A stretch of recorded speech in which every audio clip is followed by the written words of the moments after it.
I've always wanted to trade, but I don't have 10 hours a day to just stare at charts. That's why I connected Trilon AI.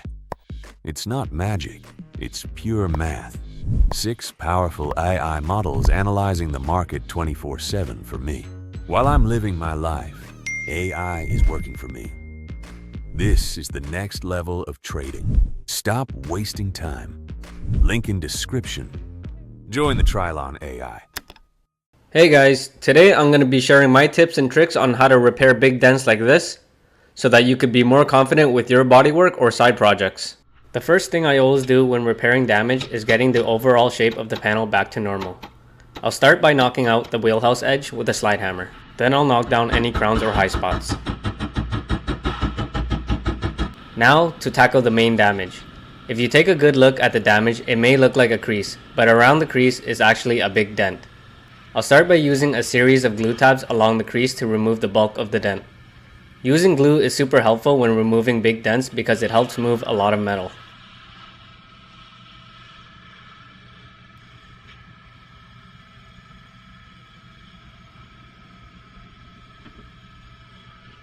I'll use the slide hammer going back and forth working out the dent.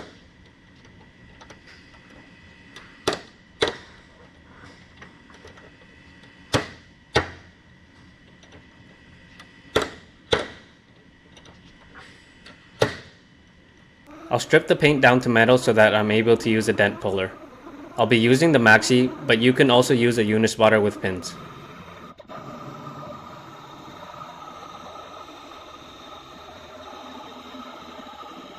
Before using the dent puller, I like to spray guide coat and sand it down to reveal my highs and low spots.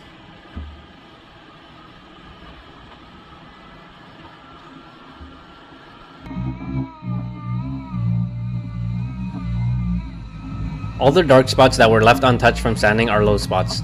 These are areas we'll need to work out.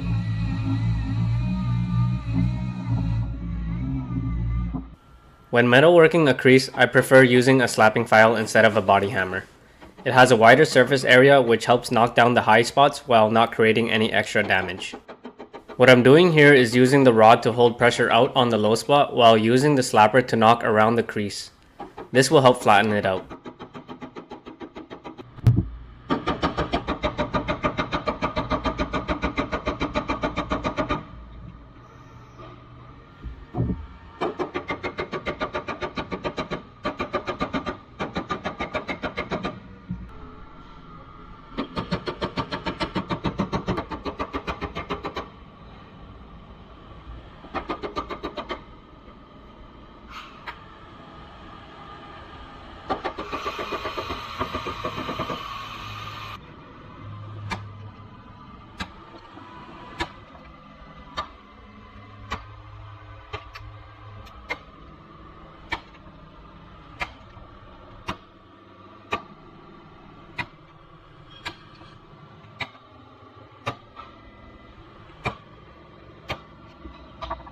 I'll clean up the burn marks from the dent puller with a roll-lock wheel, then I'll use 80 grit on a DA center to blend out the paint before applying a coat of body filler.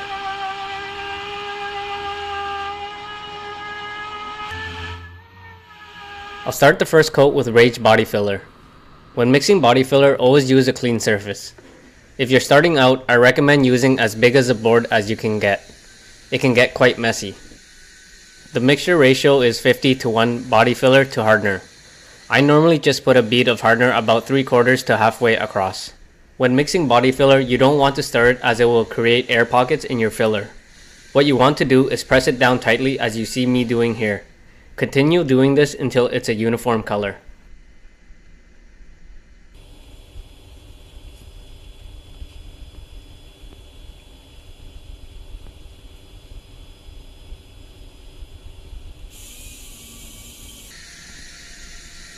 When applying body filler for the first layer onto the metal, try to apply it as tight as possible. You don't want to get it all in one shot, rather applying several thin coats on top as needed.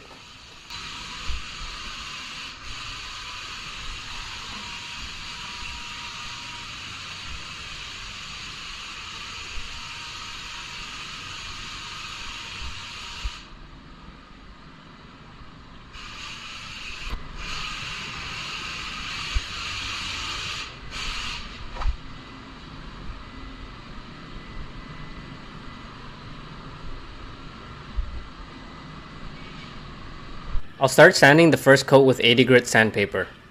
My goal is to sand for the overall shape of the panel. Once I have the shape, I'll start working on making sure it's nice and flat. If you hit any metal spots that stick out, hammer them down before continuing.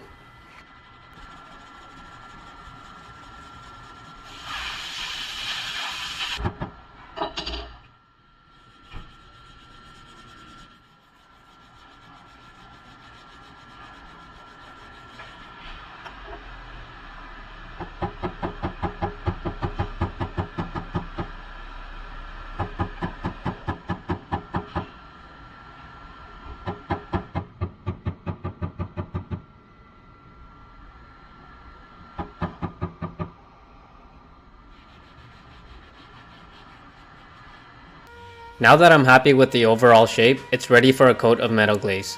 This is also a type of body filler, but it's much thinner. I'll be applying this over the paint.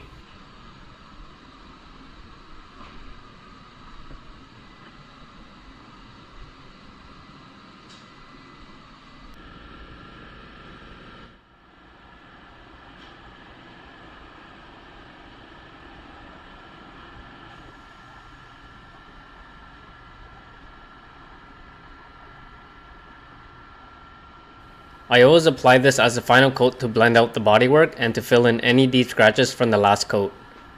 I'll sand this with 180 grit, then finish in a 220 grit. I've also applied a dry guide coat onto the filler to have a visual on my sanding. You can see how useful the guide coat is here while sanding the body line.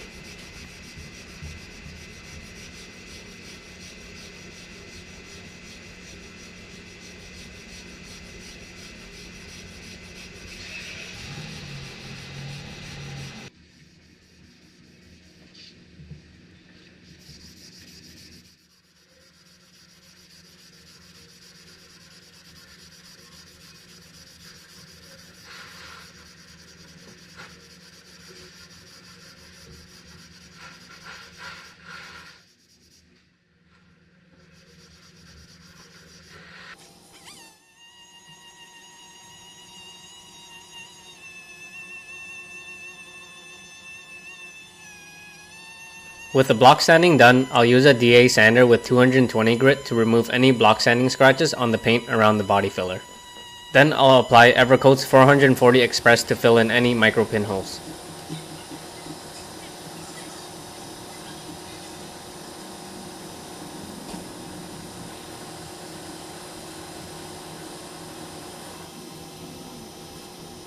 I've installed the bumper and taillights to make sure it still matches up. I wasn't happy with the body line here, so I've matched the body line on the other side with my tool and drew a line. Then I'll apply a tape and correct the body line.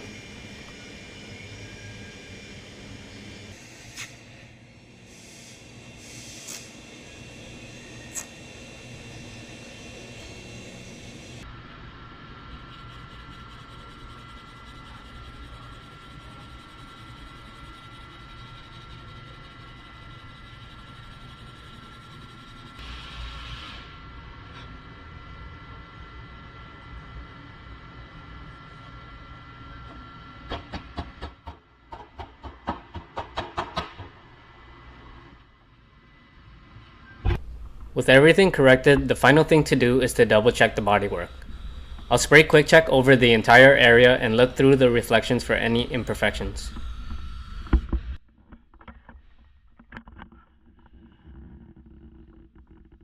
If everything looks good, then you're all done and ready for primer. But for this video, that's gonna be it. Hope you learned something.